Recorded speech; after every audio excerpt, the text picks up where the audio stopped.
Hello, स्वागत है आप सभी का। आज हम लोग द इंडियन पाठशाला में समझने वाले हैं कि देश के पीएम जो होता है उनका चुनाव कैसे होता है। पीएम यानी प्राइम मिनिस्टर, प्रधानमंत्री, उसका चुनाव कैसे होता है। इससे पहले हम लोग सीएम के बारे में पढ़े, सेम उसी प्रकार का सिमिलर चीज होती है जिससे हम लोग क्या करते हैं, अपने पीएम का चुनाव करता है। देश के लिए अगर सबसे इंडियन पॉलिटिक्स में सबसे इंपॉर्टेंट अगर कोई पर्सन है, ठीक है, मंत्री है, तो वो कौन है, हम लोग का पीएम है, प्रधानमंत्री है, वही सारे निर्णय लेते हैं। ठीक है, तो भैया हम तो सुने हैं राष्ट्रपति होते हैं। एक्चुअली में क्या होता है ना, कई सारे देशों में राष्ट्रपति होते हैं, कई सारे देशों में सिर्फ प्राइम मिनिस्टर होते हैं, पीएम होते हैं। लेकिन हमारा जो भारत है उसमें क्या है, प्रेसिडेंट और पीएम दोनों ही है।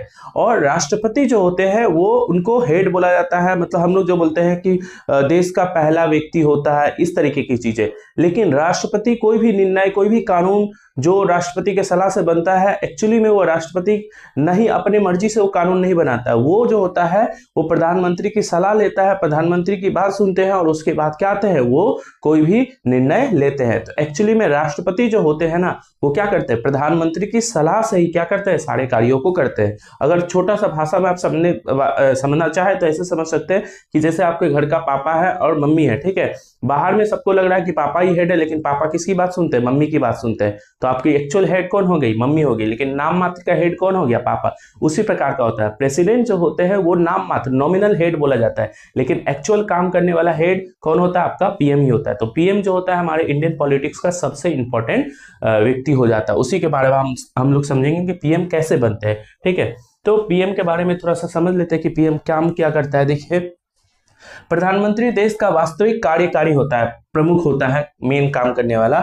वह मंत्री परिषद का प्रधान होता है। मंत्री परिषद हम लोग सीएम वाले वीडियो में पढ़े थे कि स्टेट में अगर कोई जो ये पार्टी है वो जीतता है तो अपने कुछ लोगों के साथ मिलकर क्या करता है, एक टीम बनाता है। उसी प्रकार से अगर केंद्र में जब लोकसभा इलेक्शन होता है तो केंद्र में टोटल 543 सीट होता है इंडिया में, ठीक है। और वहां पे हर पार्टी अपना कैंडिडेट खड़ा करता है और जो वहां पे जीतता है, जिसका प्रधानमंत्री बनता है, वो प्रधानमंत्री क्या करता है, उन जीते हुए कैंडिडेट से कुछ को सिलेक्ट करके क्या करता है, टोटल 543 है ना, तो उसका 15% लगभग 80-81 लोग आते हैं, ठीक है। तो 80 से 81 लोगों को अपने साथ लेके क्या करते हैं, एक टीम बनाते हैं जो अगले 5 साल के लिए देश के विकास के लिए कार्य करेगा, ठीक है। उनको अलग अलग मंत्रालय दिया जाता है, किसी को रेल मंत्रालय, किसी को शिक्षा मंत्रालय, किसी को स्वास्थ्य मंत्रालय, किसी को सुरक्षा मंत्रालय, इस तरीके से अलग अलग मिनिस्ट्री, अलग अलग मंत्रालय दिया जाता है। इनके इस टीम को ही हम लोग क्या कहते हैं, मंत्री परिषद कहते हैं। और इनका जो हेड होता है वो क्या होता है, प्रधानमंत्री होता है। राष्ट्रपति जो होता है, देखिए कोई भी कानून जब पास किया जाता है तो राष्ट्रपति के सिग्नेचर से ही पास किया जाता है। आपातकालीन इमरजेंसी अगर बुलाना है तो राष्ट्रपति के सिग्नेचर से ही सब चीज होता है। लेकिन उनको सलाह कौन देता है, उनको सलाह देता है मंत्री परिषद और प्रधानमंत्री। इनके सलाह से ही राष्ट्रपति कोई भी काम करते हैं। मम्मी पापा वाला इक्वेशन है यहाँ पे, ठीक है। तो मंत्री परिषद की सलाह से, जैसे प्रधानमंत्री और मंत्री परिषद की सलाह से ही राष्ट्रपति अधिकांश फैसले लेते हैं, जैसे आपातकाल की घोषणा करना, राष्ट्रपति शासन लागू करना, ये सारी चीजें, ठीक है। अब हम लोग का देखिए, जैसे राज्यों में क्या होता है, विधानसभा होता है, उसी प्रकार से हम लोग का क्या होता है, केंद्र में अगर हम बात कीजिएगा तो वहां पे क्या होता है, लोकसभा होता है और राज्यसभा होता है। आज हम लोग का जो पूरा चर्चा रहेगा वो लोकसभा पे रहेगा। तो हम लोग का नया नया लोकसभा बना है, पार्लियामेंट बना है, देख सकते हैं इसको, ठीक है। तो ये पार्लियामेंट है, अभी अभी बना है और इसके अंदर का चीज है, प्रोग्राम है, ठीक है। इसमें बहुत सारी सीटें हैं। तो अब हम लोग बात करते हैं कि संसद या पार्लियामेंट। देखिए हमारे इंडिया में जो होता है, हम केंद्रीय लेवल का बात कर रहे हैं, ठीक है, स्टेट लेवल का बात नहीं कर रहे हैं, केंद्रीय लेवल का बात कर रहे हैं। तो हमारा संसद जो होता है, जिसको पार्लियामेंट कहा जाता है, वो 2 प्रकार का होता है। एक होता है लोकसभा, ठीक है, हाउस ऑफ पीपल, और एक होता है राज्यसभा, काउंसिल ऑफ स्टेट्स, ठीक है। दोनों में अंतर होता है, दोनों में कुछ ना कुछ फर्क है। लेकिन आज हम लोग का जो चर्चा रहेगा वो लोकसभा पे ही रहेगा, क्योंकि लोकसभा जो होता है, लोकसभा इलेक्शन जब होता है तो वहीं से क्या होता है, आपका पीएम को चुना जाता है, ठीक है। तो लोकसभा तो समझते हैं ना, जहां बैठते हैं, जैसे ये एक आपका क्या है, भारत का लोकसभा है। यहाँ पे लोग जो बैठते हैं, ठीक है, वो लोकसभा इलेक्शन द्वारा जीते गए कैंडिडेट यहाँ पे आके क्या होते हैं, बैठते हैं। लोकसभा इलेक्शन आपका 5 साल में एक बार होता है। पिछली बार लोकसभा इलेक्शन 2024 में हुआ था, अब उसमें 5 ऐड कीजिएगा तो 2029 में अब आपका क्या होगा, हम जिसको बोलते हैं पीएम वाला इलेक्शन है, पीएम, तो उसको क्या बोला जाता है, एक्चुअली में टेक्निकल टर्म में उसको लोकसभा इलेक्शन बोला जाता है। तो हर लोकसभा इलेक्शन जो होता है 5 वर्ष में होता है। 2024 में होता है 5 ऐड के 29 में, फिर 5 ऐड कीजिएगा आपका 34 में होगा, ठीक है। तो लोकसभा इलेक्शन इस तरीके से होता है। लोकसभा इलेक्शन पूरे भारत में एक ही बार होता है, ठीक है। विधानसभा इलेक्शन आप लोगों को पता है हर राज्य में अलग अलग समय होता है, लेकिन लोकसभा इलेक्शन जो होता है पूरे भारत में क्या होता है, एक ही बार होता है। और वहां से जो कैंडिडेट चुन के आते हैं वो कहाँ बैठते हैं, लोकसभा में बैठते हैं, ठीक है। ये लोकसभा है और लोकसभा इलेक्शन 5 साल में एक बार होता है। और वहां से जो कैंडिडेट चुन के आते हैं ये पूरे भारत से चुन के आते हैं, ठीक है। पूरे भारत के जितने भी राज्य है या केंद्र शासित राज्य, 28 राज्य और 8 केंद्र शासित राज्य, हर जगह से कैंडिडेट आते हैं। जहां की जनसंख्या ज्यादा है वहां से ज्यादा कैंडिडेट चुन के आते हैं, और जहां की जनसंख्या कम है वहां से कम कैंडिडेट चुन के आते हैं, ठीक है। और कहां बैठते हैं, आपके लोकसभा इलेक्शन जीतने के बाद वो लोग कहां आते हैं, लोकसभा में आके बैठते हैं। और इसमें चूंकि इसको पार्लियामेंट कहा जाता है ना, तो यहाँ पे जो मेंबर पार्टिसिपेट करते हैं या आते हैं उनको मेंबर ऑफ पार्लियामेंट कहा जाता है, या शॉर्टकट में एमपी बोला जाता है। क्या बोला जाता है, एमपी, मेंबर ऑफ पार्लियामेंट, या फिर सांसद बोला जाता है। संसद में बैठने वाले लोगों को क्या कहा जाता है, सांसद। क्या बोलते हैं, सांसद, जो लोकसभा इलेक्शन के द्वारा जीत के आते हैं। तो भैया संसद तो ये भी है, ठीक। इसमें बैठने वाले लोग क्या कहा जाता है, इसमें बैठने वाले लोगों को भी एमपी ही कहा जाता है, क्योंकि ये दोनों ही पार्लियामेंट है, ठीक है। मेंबर ऑफ पार्लियामेंट, ठीक है, लेकिन राज्यसभा वाला और मेंबर ऑफ पार्लियामेंट जो होता है लोकसभा वाला, इसमें क्या होता है, जो इलेक्शन के द्वारा होता है, और इसमें थोड़ा अलग तरीके का सिस्टम है इसमें जाने का, ठीक है। लेकिन आज हम लोग इसका बात करेंगे, इसका किसी और दिन बात करेंगे, ठीक है।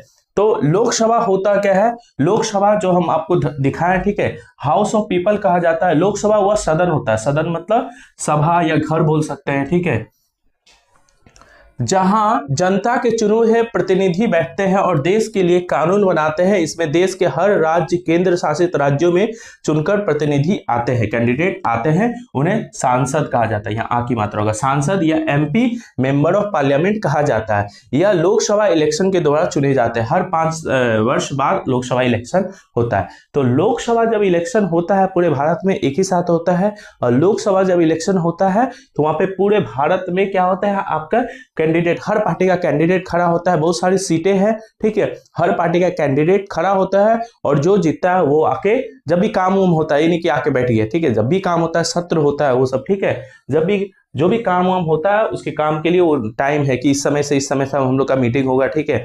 तो उसमें कहा था लोकसभा में आके बैठता है, और यहीं से बैठ के क्या होता है, देश के लिए कानून बनता है, ठीक है। 2009 में हुआ था, फिर 5 साल ऐड किए, 2014 में, 2019 में, 2024 में, अब 2029 में होगा, फिर 2034 में होगा। इस तरीके से आपका क्या होता है, लोकसभा इलेक्शन जो होता है हर 5 साल में एक बार होता है। लोकसभा इलेक्शन पूरे भारत में एक ही साथ होता है, ठीक है। विधानसभा इलेक्शन राज्यों के, जो राज्य होते हैं उसके मुख्यमंत्री के चुनाव के लिए होता है। लोकसभा इलेक्शन जो होता है वो देश के प्रधानमंत्री के चुनाव के लिए होता है। लोकसभा इलेक्शन के द्वारा हर राज्य या केंद्र शासित राज्यों से कुछ सांसद, एमपी, पार्लियामेंट चुने जाते हैं। इस दल मतलब पार्टी होता है, ठीक है। इस दल के पास अधिक सांसद होते हैं, उसी का सांसद प्रधानमंत्री बोलता है। कहने का मतलब है जिस दल के पास बहुत सारा पार्टी है ना, अब टोटल यहाँ पे कितने सीटें होते हैं, देखो पूरे भारत को 543 सीट्स में बांटा गया है, ठीक है। अभी बताते हैं आंकड़ा, एमएलए एमपी वाला कंफ्यूजन मत होने का, ठीक है। पूरे भारत को लोकसभा क्षेत्रों में बांटा गया है। टोटल कितने लोकसभा क्षेत्रों में बांटा गया है, 543 लोकसभा क्षेत्रों में बांटा गया है। इन 543 लोकसभा जो सीट है या क्षेत्र है वहां पे क्या होता है, इलेक्शन होता है। अब उसमें से जो जीत के आते हैं उन्हीं को क्या कहा जाता है, मेंबर ऑफ पार्लियामेंट कहा जाता है। और वो कहां बैठते हैं, लोकसभा में बैठते हैं। लोकसभा कहां है, दिल्ली में है। तो ये सारी चीजें है, ठीक है। और जिस पार्टी के पास ज्यादा 543 है उसका आधा से बस एक ज्यादा, आधा से एक ज्यादा, जिस पार्टी के पास आधा से एक ज्यादा आपके सांसद हो जाएंगे, एमपी हो जाएंगे, वो क्या बन जाएगा, आपका प्रधानमंत्री बन जाएगा। उस पार्टी का कोई कैंडिडेट, जीता हुआ कैंडिडेट क्या बन जाएगा, प्रधानमंत्री बन जाएगा। इस तरीके से होता है। भारत में लोकसभा की कुल 543 सीट है। कितनी है, 543 सीट है। पूरे भारत में कितनी लोकसभा सीटें है, 543। विधानसभा सीट अलग होता है, वो राज्यों के मुख्यमंत्री के चुनाव के लिए होता है। लोकसभा सीट जो होता है वो अलग होता है। कंफ्यूजन दूर करेंगे, चिंता करें। पूरे भारत में टोटल कितना है, अभी के समय में पूरे भारत में टोटल 543 सीट है। लेकिन भैया मैक्सिमम कितना हो सकता है, मैक्सिमम सीटें जो हो सकती है 552 हो सकता है, ठीक है, 2026 तक। उसके बाद फिर बढ़ाया जा सकता है, ठीक है। तो ये सारी चीजें हैं अभी, लेकिन अभी हम लोग 543 पे ही बात करेंगे, ठीक है, उतना चिंता का बात नहीं है। जैसे हर राज्य है, जैसे उत्तर प्रदेश की जनसंख्या सबसे ज्यादा है, तो वहां पे लोकसभा सीट कितना है, 80 लोकसभा सीट है, और विधानसभा सीट कितना है, 403। तो विधानसभा सीट अलग होता है, लोकसभा सीट क्या होता है, अलग होता जगह ही है, ठीक है, अभी बता देंगे थोड़ा सा। उत्तर प्रदेश में सबसे ज्यादा है कितना, 80 है, महाराष्ट्र में 48 है, जहां जनसंख्या ज्यादा है वहां पे लोकसभा सीट क्या होता है, ज्यादा होता है। पश्चिम बंगाल में क्या है, 42 है, बिहार में कितना है, 40 है, तमिलनाडु में 39 है, मध्य प्रदेश में 29, ऐसे करके बहुत सारा। मेन देख रहे हो यहाँ पे 4-5 हुआ है, ठीक है। यहाँ पे पूरे भारत में इन राज्यों की जो जनसंख्या है वो ऐसे ही सबसे अधिक है, तो यहाँ पे जो लोकसभा सीट होता है वो भी क्या होता है, सबसे ज्यादा होता है। इसीलिए बोला जाता है कि इन मेनली जो उत्तर प्रदेश है, यूपी में है, यूपी में अगर तुम अपना झंडा गाड़ दिए, ठीक है, तो तुमको दिल्ली तक जाने से कोई रोक नहीं सकता, प्रधानमंत्री बनने से कोई रोक नहीं सकता, क्योंकि यहाँ पे 80 सीट है, ठीक है, 80 सीट है, तुमको चाहिए 543 का आधा से एक ज्यादा, मतलब 273 सीट चाहिए, और 80 सीट यहीं पे तुमको मिल जाएगा। और इन 4-5 गो में अगर तुम जीत गए तब तो बल्ले ही बल्ले हो जाएगा, ठीक है।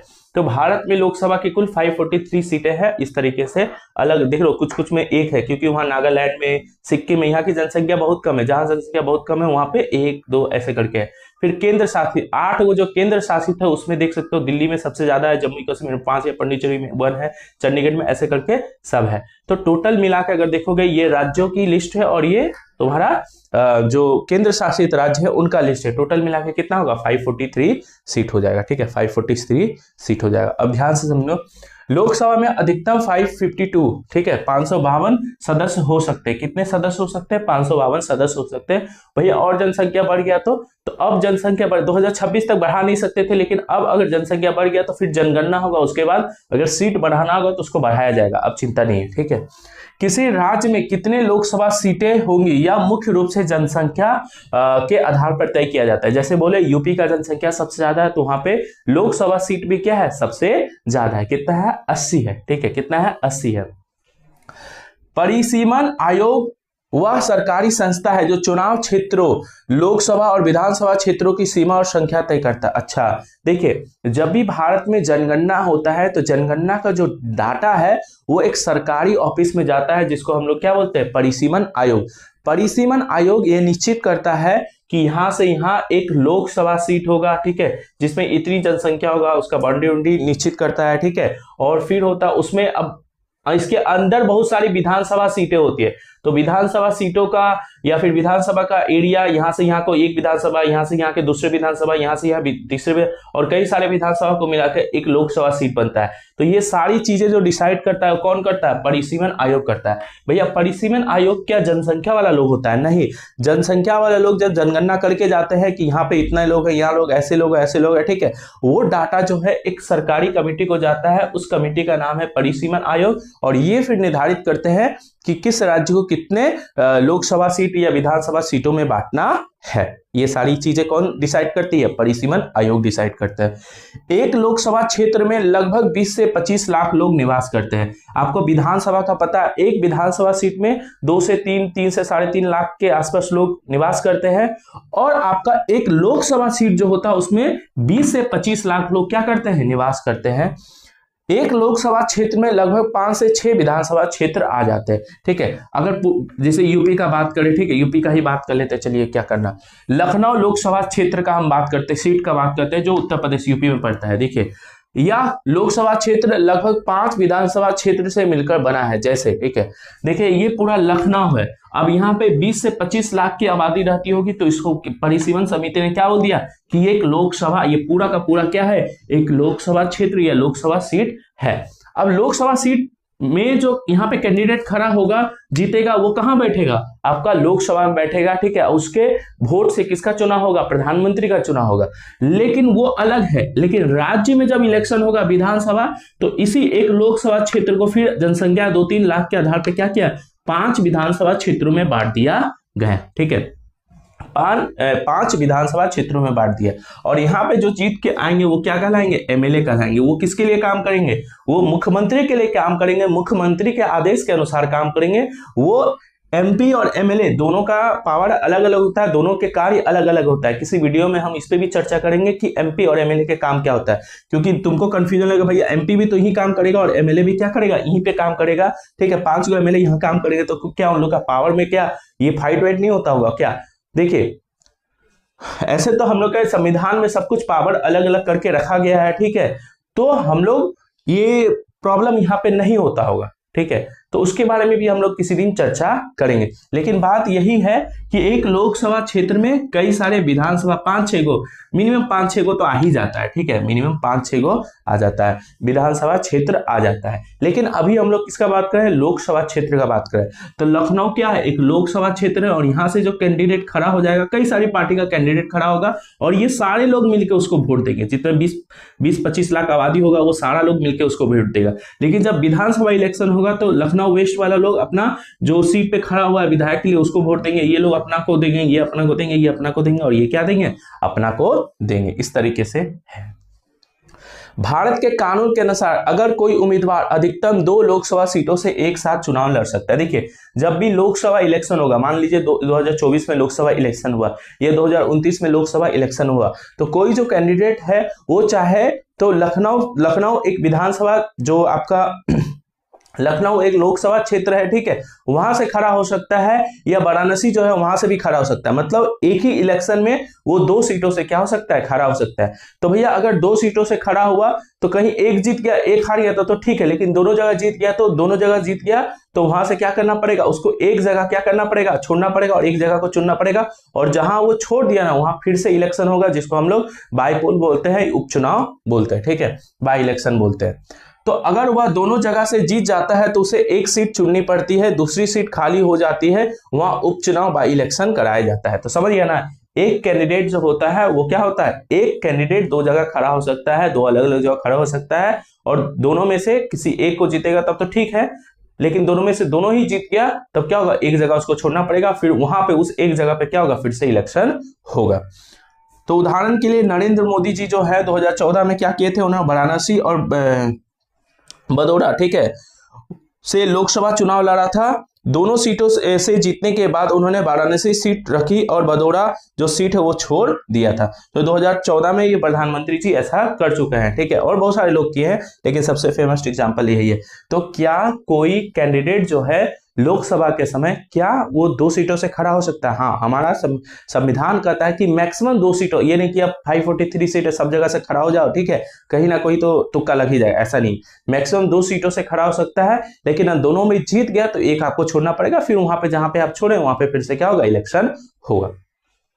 एक उम्मीदवार लोकसभा और विधानसभा दोनों का चुनाव लड़ सकता है। मान लीजिए किसी राज्य में विधानसभा इलेक्शन लोकसभा इलेक्शन का टाइम सेम हो गया तो एक कैंडिडेट क्या हो सकता है, लोकसभा विधानसभा दोनों ही इलेक्शन लड़ सकता है, लेकिन दोनों अगर जीत गया तो एगो छोड़ना पड़ेगा, वही है, ठीक है, दोनों अगर जीत गया तो एगो क्या करना पड़ेगा, छोड़ना पड़ेगा। लेकिन अगर दोनों जगह से जीत जाए तो एक सीट छोड़नी पड़ती है। यदि कोई पहले पद पर है, मान के चलिए हम आपका एमएलए है, ठीक है, हम अगर एमएलए हैं और हम कोई दूसरा इलेक्शन जैसे लोकसभा वाला इलेक्शन आ गया उसमें हम खड़ा होना चाहते हैं और वहां खड़ा होकर जीत गए तो हमको डिसाइड करना पड़ेगा कौन छोड़ना है, ठीक है, तो हम ये या वो एक दोनों में से एक छोड़ना पड़ेगा हमको, ठीक है। यदि कोई पहले से पद पर है और दूसरा पद चुनाव जीतता है तो उसे एक पद त्याग देना पड़ता है, बस यही सारी चीजें, ठीक है। तो अब हम समझेंगे सांसद का चुनाव कैसा होता है, जो एमपी बोलते हैं। लोकसभा इलेक्शन जब भी होता है पूरे 543 सीट है वहां पे लोकसभा इलेक्शन होता है और उसमें जो कैंडिडेट जीत के जाते हैं उसको क्या बोलते हैं, एमपी बोलते हैं, सांसद बोलते हैं। सांसद का चुनाव कैसे होता है, लोकसभा इलेक्शन के समय जिस पार्टी के कैंडिडेट को लोगों का ज्यादा वोट मिलता है, ज्यादा समर्थन मिलता है, वह क्या होता है, जीत जाते हैं। जैसे लखनऊ लोकसभा क्षेत्र है, ठीक है, लखनऊ लोकसभा क्षेत्र में आपका 20 से 25 लाख लोग है, ठीक है, वहां पे 3 मेजर पार्टी जो है खड़ी हुई है, एक्स पार्टी, वाई पार्टी और जेड पार्टी, ठीक है। और एक्स पार्टी के कैंडिडेट को 12 लाख मिला, उसके बाद 7 लाख मिला, उसके बाद 80,000 मिला है। तो सबसे ज्यादा वोट किसको मिला है, आपका एक्स पार्टी के कैंडिडेट को मिला है। तो यहां से कौन सा, ये लखनऊ है, वहां से कौन जीत जाएगा, आपका एक्स पार्टी जीत जाएगा। इसी प्रकार से पूरे भारत में 543 सीटें हैं और वहां पे हर जगह पे क्या होगा, इलेक्शन होगा और जिस कैंडिडेट को लोगों का ज्यादा वोट मिलेगा वो कैंडिडेट वहां से जीत जाएगा, ठीक है।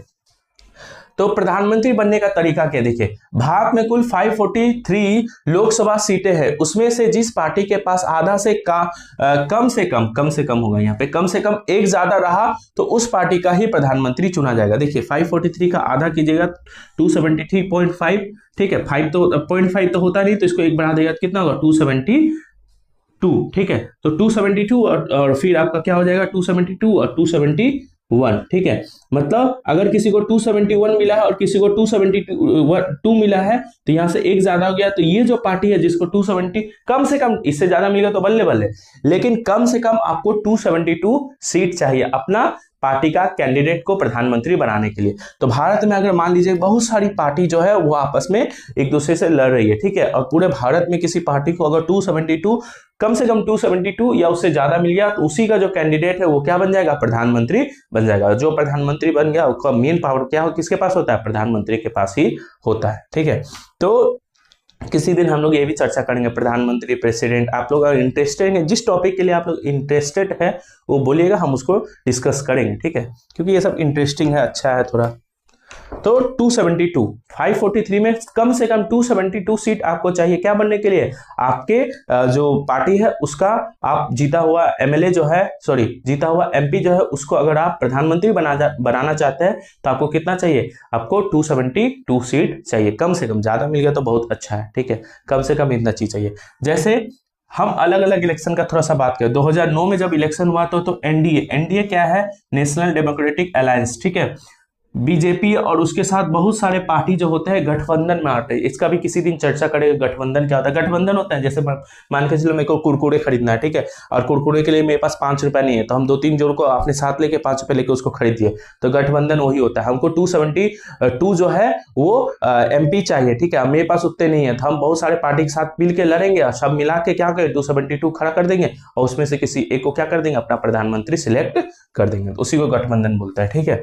तो वर्ष हम मेजर किसका बात करेंगे, मेजर जो गठबंधन है वर्ष एनडीए का, बीजेपी प्लस, और ठीक है बीजेपी प्लस मतलब बीजेपी के साथ और उसके जितने भी गठबंधन है, इंडिया, ठीक है, इसको यूपीए बोला जाता था पहले के समय में, ठीक है, कांग्रेस और उसके साथ जितने भी टीएमसी आपका या फिर आम आदमी पार्टी, ये सारे, ठीक है, अदर्स मतलब इनके साथ जो ना इनके साथ जुड़े, इनके साथ नहीं जुड़े, वो अकेले रह गए, उनको अदर्स एक साथ बोला गया, ठीक है।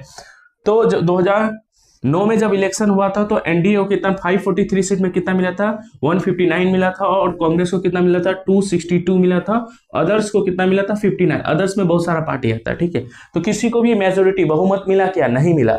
तो उस समय क्या हुआ था, कांग्रेस ने इन लोगों के साथ मिलकर क्या किया था, 272 का क्राइटेरिया पूरा किया था, और उस समय किसका प्रधानमंत्री बना था, कांग्रेस पार्टी का प्रधानमंत्री बने थे, ठीक है, डॉक्टर मनमोहन सिंह, ठीक है। फिर आपका आता है 2014 में बीजेपी इलेक्शन लड़ा, बीजेपी और उसके जो अलायंस है वो सब लड़े और वो कितना पा लिए 336 272 से ज्यादा हो गया, तो इनका कैंडिडेट बन गया क्या, प्रधानमंत्री मोदी जी, ठीक है। फिर 2019 में आपका क्या हुआ 353, यहाँ भी क्या हुआ वो जीत गया और इनका कैंडिडेट बन गया प्रधानमंत्री, ठीक है। और 2024 में क्या हुआ 292, तो यहाँ पे 272 चाहिए था, 292 हो गया, 20 ज्यादा ही हो गया, तो यहाँ भी क्या हो गया, बीजेपी और उनके जो अलायंस है, उनके जो गठबंधन के लोग हैं, उन्होंने किसको सिलेक्ट किया कि हम लोग तो जीत गए, 272 वाला क्राइटेरिया पूरा कर दिए, तो हम लोग क्या करेंगे, हम लोग प्रधानमंत्री मोदी जी को क्या बना देंगे, मोदी जी को क्या बना देंगे, प्रधानमंत्री बना देंगे, ठीक है। इस तरीके से किसका चुनाव होता है, प्रधानमंत्री जी का चुनाव होता है। तो अब इलेक्शन जो होगा 2029 में होगा, ठीक है। 2029 में भी अगर लोकसभा सीट जो है वो बढ़ा तो फिर आंकड़ा थोड़ा सा आधा से ज्यादा वाला 272 से थोड़ा बेसी हो जाएगा, ठीक है, क्योंकि लोकसभा सीट बढ़ जाएगा तो फिर उसका आधा से एक ज्यादा करना पड़ेगा, ठीक है। लेकिन अगर यही रहा, ठीक है, तो आपका क्या होगा 2029 में 272 सीट जिसको मिल गया, ठीक है, जिसके पास 272 एमपीस हो गए, ठीक है, मेंबर ऑफ पार्लियामेंट हो गए, वो क्या हो जाएंगे, जीत जाएंगे, उनका कैंडिडेट क्या बन जाएगा, प्रधानमंत्री बन जाएगा। इस तरीके से देश में किसका चुनाव होता है, प्रधानमंत्री का चुनाव होता है। तो प्रधानमंत्री का चुनाव जो होते हैं वो हम लोग डायरेक्ट नहीं कि हम इस फलाना आदमी को प्रधानमंत्री बनाना चाहते हैं, इसको इसके प्रोफाइल पे वोट देते हैं, हम लोग क्या करते हैं अपने क्षेत्र के एमपी को चुनते हैं, ठीक है, मेंबर ऑफ पार्लियामेंट को चुनते हैं, ठीक है, और फिर वो जो एमपी होते हैं सांसद बोलते हैं उसको, ठीक है, जैसे विधायक होता है उसके पास सांसद को चुनते हैं और वो संसद में जाते हैं और वहां पे किसको सपोर्ट कर देते हैं, जो भी उनको अच्छा लगे उनको सपोर्ट कर देते हैं और वो क्या बन जाता है, जो भी मतलब अच्छा लगे नहीं कोई भी, ठीक है, वो भी एक सांसद होना चाहिए। जिसको आप प्रधानमंत्री बनाना चाहते हैं वहां पे सिलेक्ट करके आप इसको सपोर्ट करें प्रधानमंत्री बनाने के लिए, वो भी सांसद होना चाहिए। अब वो लोकसभा और राज्यसभा दोनों में से किसी एक का सांसद होना ही चाहिए, ठीक है। तो राज्यसभा वाला हम लोग बाद में चर्चा करेंगे। अभी हम लोग समझे कि प्रधानमंत्री का हम लोग चुनाव कैसे करते हैं। तो आज के लिए इतना ही, चलिए धन्यवाद।